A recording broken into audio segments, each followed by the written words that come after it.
भूख से तड़पते लड़के ने नदी में ग्रेनेड फेंका ताकि वह कुछ मछलियां पकड़ सके, मगर पहला ग्रेनेड बेकार गया। दूसरा फेंका तो जबरदस्त धमाका हुआ, मगर मछलियों की जगह ढेरों लाशें उभर आईं। यह देखकर वह जरा भी नहीं घबराया, क्योंकि दुनिया पहले ही बर्बाद हो चुकी थी।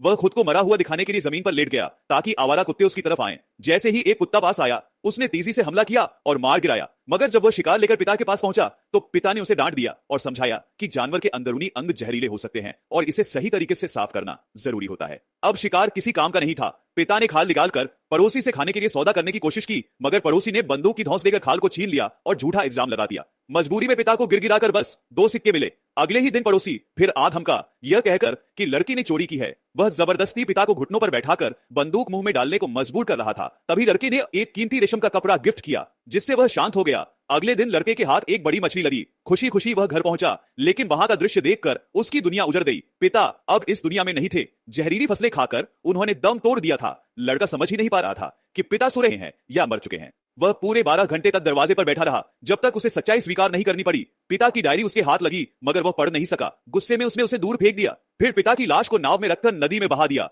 अब उसकी पहली प्राथमिकता थी बदला। पड़ोसी को जबरदस्त सबक सिखाया, उसे खूब पीटा, घर लूटा और बिना पीछे देखे वहां से चला गया। नदी के सहारे सफर जारी रहा। भूख और थकान के बीच उसे एक दिन एक उजड़ी सड़क मिली, जहां पुराने जले हुए वाहन खड़े थे। उसमें से एक कार में बैठते ही उसकी आंख लग गई। अगले दिन ज्यादा तो उसकी नाव गायब थी। उसे एहसास हुआ कि यह दुनिया पहले से भी ज्यादा बेरहम हो चुकी है। आगे बढ़ते हुए उसे एक घर दिखा। उसने बंदूक संभाली और सतर्कता से आगे बढ़ा। वहां 2 आदमी सब्जियां उगा रहे थे। जैसे ही उनमें से एक ने उसे देखा, वह मुस्कुराने लगा, लेकिन यह मुस्कान उसके चेहरे पर नहीं बल्कि